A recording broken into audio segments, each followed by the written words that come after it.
The fuel queues, which started surfacing on Monday in most parts of Lagos metropolis, may have started disappearing. The fallout, however, are still being processed in several quarters. In this next report, our energy correspondent brings us an update. The last few days of this week for motorists in Nigeria's commercial capital, Lagos, and the nation's capital, Abuja, have been one of agitation occasioned by difficulty in buying petrol.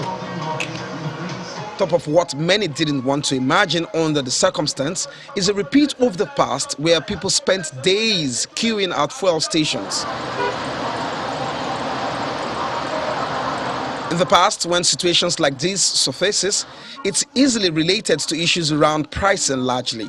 But something is quite unclear about the resurgence of queues this time around, until government came out with these words. The Nigerian Midstream and Downstream Petroleum Regulatory Authority wishes to inform the general public that limited quantity of petroleum product PMS, commonly known as petrol, with methanol quantity above Nigerian specification, was discovered in the supply chain.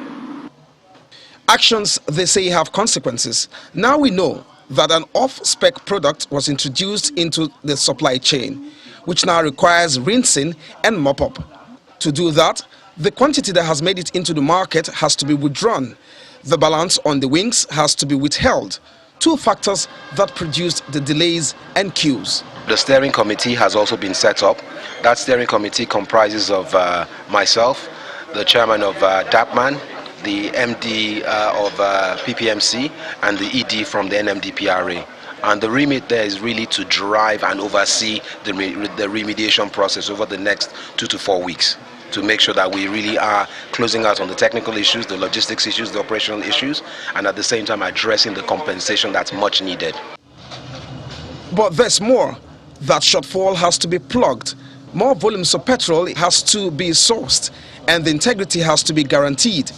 These verified products are currently being trucked out from Apapa and Ijego satellite.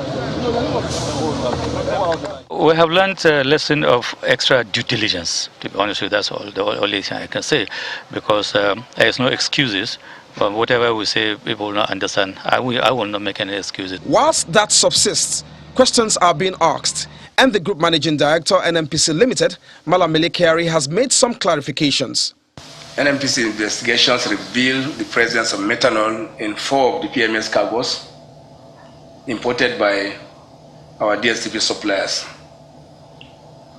including MRS, Emadev High Energy, AY McKiffy, Britannia U Consortium, Oando, and also our own company, Dick Oil.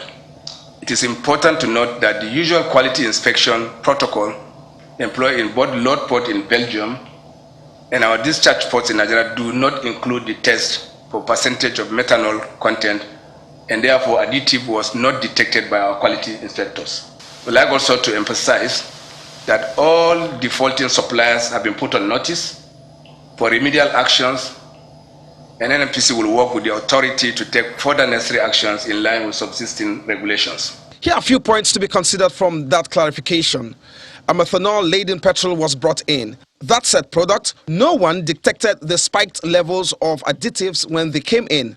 Remedial actions have been promised and those possibly responsible identified. Already some of the entities named have come out to say what they know about the import. The latest is Emadev Energy Services. The statement of non-involvement reads in parts. We refer to the press release of February 9, 2022 on the issue of contaminated premium motor spirit, PMS, with high concentrates of methanol allegedly imported by the Emadev Heidi AY Britannia U Consortium. We hereby state that the said importation of the contaminated PMS was executed by a member of the consortium, to wit, Britannia U. Britannia U Nigeria Limited, Britannia U, was the sole supplier of the 90,000 metric tons of PMS delivered by Cmte Tom Hilda with Laikan January 2nd to 4th, 2022. Off quote. Clearly, there will be several more issues that will be thrown up in the days ahead by this unfortunate incident, which may have higher consequences than imagined. For now, motorists can heave a sigh of relief as the impact of increased supply is being felt with the queues thinning out. Olu Phillips, Channels Television News.